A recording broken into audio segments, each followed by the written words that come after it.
Hi everyone, welcome back to my channel. I hope you all are doing good.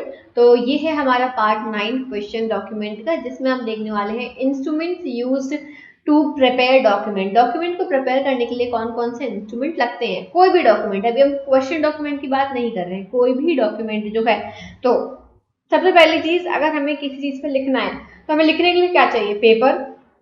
Most important चीज जो आती है वो है पेपर। पेपर के बाद जो इंपॉर्टेंट चीज आती है वो है पेन। पेन हो गया, पेंसिल हो गया। अब पेन में क्या होता है? इंक होती है, ठीक है। तो और प्लांट जूसेस हो सकते हैं।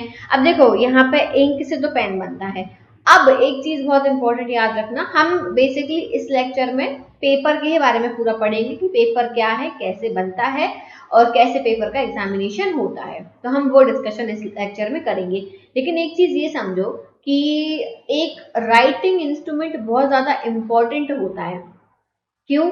क्योंकि हम कैसे लिख रहे हैं, किस चीज से लिख रहे हैं, किस पर लिख रहे हैं, ये इंपॉर्टेंट है जानना। क्योंकि उससे अगर हमें पता चल गया कि हमें ये डॉक्यूमेंट मिला है, ये पेपर कितना पुराना है, कहाँ मैन्युफैक्चर हुआ है, कहाँ बिकता है, इस पर जो पेन का यूज किया गया है, जो इंक का यूज किया गया है वो कौन सा है, तो ये डिटेल्स बहुत ज्यादा हेल्पफुल रहती हैं इन्वेस्टिगेशन में। कई बार क्राइम सीन्स पर जो डॉक्यूमेंट हैं, कई बार वो ब्लड से भी लिखे जाते हैं, प्लांट जूस का यूज करते हैं, कुछ केमिकल्स का भी यूज किया जा सकता है। तो इस तरीके से भी अगर किसी ने लिखा है तो वो भी डॉक्यूमेंट में ही कंसीडर होता है। ठीक है। अब हम बात करेंगे यहाँ पे सबसे पहली चीज तो पेपर की। पेपर, अब एक पेपर ऐसी चीज है जो सबसे ज्यादा यूज होने वाला सरफेस है। ठीक है। अब ये पेपर जो है एकदम से नहीं आके बना है। पहले क्या होता था? पहले जो है बार्क, ट्री का जो बार्क होता था उस पर लिखा जाता था। ठीक है। फिर जो है इसी तरीके से जो है नेचुरल चीजों का यूज करके यहाँ पे लिखा जाता था। पहले पेपर इंडस्ट्री नहीं थी। पेपर इंडस्ट्री का डेवलपमेंट जो है वो काफी बाद में हुआ है, जब यहाँ पे किसी को पता चला था कि सेल्यूलोज कंटेंट जो है प्लांट का, उससे यहाँ पे पेपर बनाया जा सकता है। ये डिस्कवरी की थी 105 एसी में। और किसने की थी डिस्कवरी? एक चाइना का आदमी था। सारी चीजें चाइना में बनी है यार। एक चाइना का आदमी था, साइलून। ठीक है। साइलून नाम के आदमी ने यहाँ पे सबसे पहले पेपर का आविष्कार किया था। He made the paper by using old cuttings of some paper, cannabis fibres and mineral fibres. ठीक है। तो उसने इन सब चीजों का यूज करके पेपर बनाया था सबसे पहले शुरुआत में 105 एसी में। अब हम बात करेंगे प्रिपरेशन ऑफ पेपर। पेपर कैसे बनता है, सबसे ज्यादा इंपॉर्टेंट यहाँ पे ये चीज आ जाती है। अब मैंने भी आपको क्या बताया था कि जो पेपर है ये सबसे पॉपुलर राइटिंग सरफेस है। और ओल्डेस्ट राइटिंग सरफेस जो है ना, सबसे ओल्डेस्ट की बात करें वो है बार्क ऑफ, किसकी? जो पैपरस ट्री है उसकी बार्क का यूज करके यहाँ पर लिखा जाता था। इसके बाद में अब ये जो एक बार्क का मैंने बताया ना, ये आपको मिल जाएगा देखने के लिए। कहाँ पे मिलेगा? एक म्यूजियम है फ्रांस में। ठीक है। तो वहां पे 3500 बीसी ओल्ड एक ऐसा पेपर रखा हुआ है जो पेपरस की बार्क पर बनाया गया था।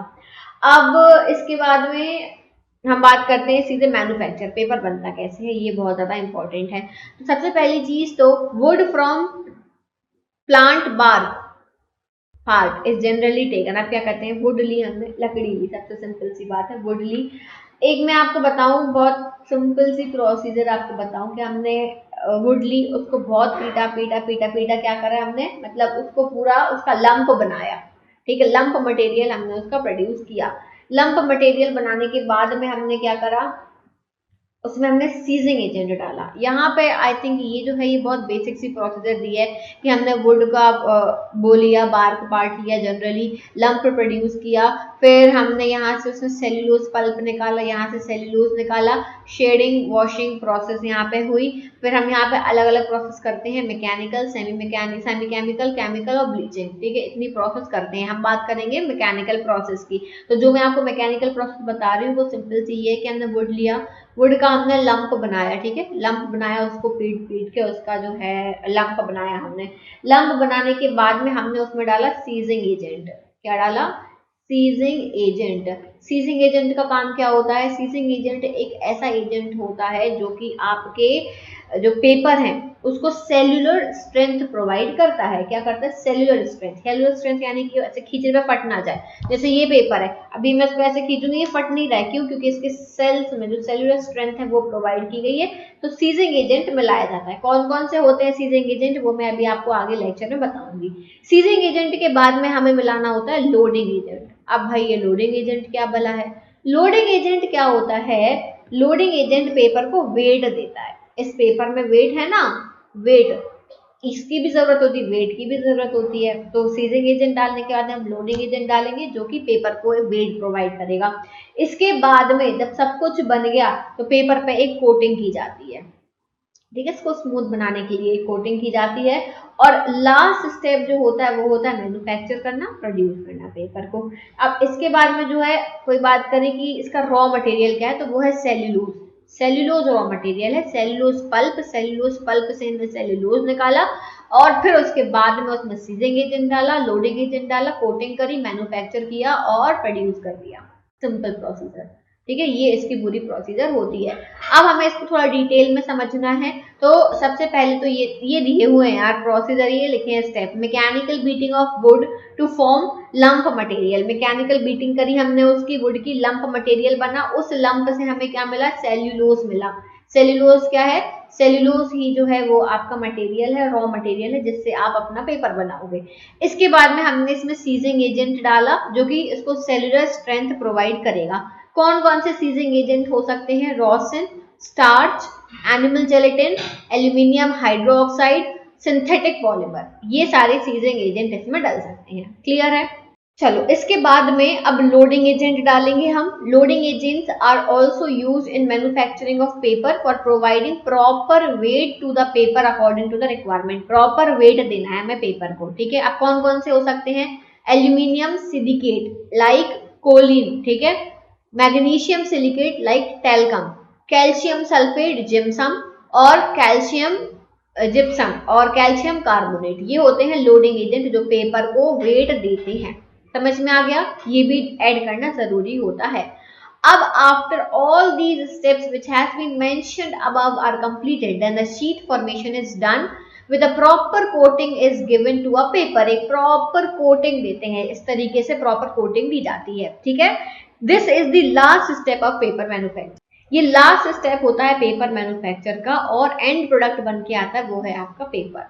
ठीक है, अलग अलग तरीके के पेपर होते हैं, क्वालिटी इस पे डिपेंड करता है। अब यहाँ पे सेल्यूलोज लिखा हुआ है कि cellulose is used as a raw material, मैंने बताया था। अब ऐसे प्लांट जिससे सबसे ज्यादा सेल्यूलोज मिलता है, प्लांट कंटेंट की बात कर रहे हैं, सेल्यूलोज प्लांट में सेल्यूलोज कंटेंट की बात कर रहे हैं, तो कॉटन के प्लांट से आपको 92 से 97% सेल्यूलोज मिलेगा, हेम्प से 80%, रेमी से आपको 85%, सिसिल से 77%, जो कॉमन वुड होती है जो जनरली मिल जाती है उससे 58 से 67%, और फिर जो सीरियल स्ट्रॉज होती हैं उनसे 36 से 37%। तो हम बेसिकली वो कोशिश करते हैं जिसमें हमें सस्ता पड़े और हमें ज़्यादा सेल्यूलोज कंटेंट भी उससे मिल जाए। तो ये है पेपर बनाने की पूरी प्रेपरेशन, पेपर कैसे बनता है। अब ये हमें फॉरेंसिक में कहाँ यूजफुल है? डेफिनेटली बहुत यूजफुल है कि भाई ये पेपर का मटेरियल क्या है, ये कहाँ पे पाया गया है, कहाँ का पेपर है, कहाँ मैन्युफैक्चर हुआ है, कहाँ प्रोड्यूस हुआ है, कहाँ बिका है, उससे हमें बहुत हेल्प मिलती है जब हम पूरा का पूरा जो क्राइम इन्वेस्टिगेशन करते हैं उन चीज़ों में। इसीलिए हमें ये चीज़ें पढ़ना इंपॉर्टेंट है। तो आई होप कि आपको पेपर की पूरी प्रेपरेशन समझ में आ गई होगी। इसके अलावा अगर आप पेपर के बारे में कुछ जानना चाहते हो तो आप मुझसे पूछ सकते हो। और अगर हम कुछ एग्जामिनेशंस की बात करते हैं कि एग्जामिनेशन कैसे होता है पेपर का, तो एग्जामिनेशन सिंपल सी बात है। पहली बात तो पेपर कहाँ से है, क्या है, हमें वो जानना है। पेपर का कलर क्या है, ये बहुत इंपॉर्टेंट है, कलर का एग्जामिनेशन। कलर के बाद में पेपर का वेट हमें देखना पड़ेगा कि स्क्वायर मीटर में जो है एक पेपर का जो कॉमन वेट होता है वो होता है 1.1 से लेके 8.7 ग्राम तक। ठीक है, 1.1 से लेके 8.7 ग्राम तक का वेट होता है। वेट के बाद में हमें थिकनेस जाननी है कि पेपर की थिकनेस क्या है। इसके बाद में ऐश रेसिड्यू, ये भी एक टेस्ट होता है, ऐश रेसिड्यू करके एक टेस्ट होता है, तो वो भी किया जाता है कि उससे ये पता चल जाता है कि पेपर किस चीज का बना हुआ है। फिर इसके बाद में साइड लिख दे रही हूँ मैं और जो टेस्ट है। इसके अलावा आता है एक माइक्रोस्कोप एग्जामिनेशन करेंगे फिर हम। माइक्रोस्कोप के नीचे तो मैं सब कुछ देख लेना, तो माइक्रोस्कोपिक एग्जामिनेशन करेंगे हम। फिर इसके बाद में कैरेक्टरिस्टिक्स ऑफ पेपर, क्या क्या कैरेक्टर्स हैं पेपर के, कैरेक्टरिस्टिक्स ऑफ पेपर हम ये देखेंगे। कैरेक्टरिस्टिक्स के बाद में हम ये भी देखेंगे कि फ्लोरोसेंस कितना है, ठीक है, फ्लोरोसेंस भी हमें देखना है, वाटरमार्क है या नहीं है। वाटरमार्क सबको पता है, जैसे ये देखो इस फोटो में आपको पीछे एक वाटरमार्क दिख रहा है, तो ये वाटरमार्क है या नहीं है वो आपको देखना है। वाटरमार्क के बाद में लोडिंग और सीजिंग एजेंट कौन सा यूज किया गया है, लोडिंग एंड सीजिंग एजेंट कौन सा यूज किया गया है। इसके बाद में कलर भी मैटर करता है कि कौन सा कलर का पेपर है, और अदर एविडेंसेस कलर में क्या पेपर में क्या मिल सकते हैं, फिंगरप्रिंट मिल सकता है पेपर के ऊपर।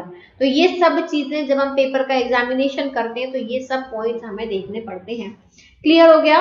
सो आई होप कि आपको ये समझ में आ गया होगा। इसके अलावा अगर आपको कोई डाउट है तो आप मुझसे कमेंट सेक्शन में पूछ सकते हो। नोट्स के लिए टेलीग्राम चैनल को ज्वाइन कर लेना, डिस्क्रिप्शन में आपको लिंक मिल जाएगा। Thank you so much for watching this video. I will see you soon in the next video. Till then take care, bye bye.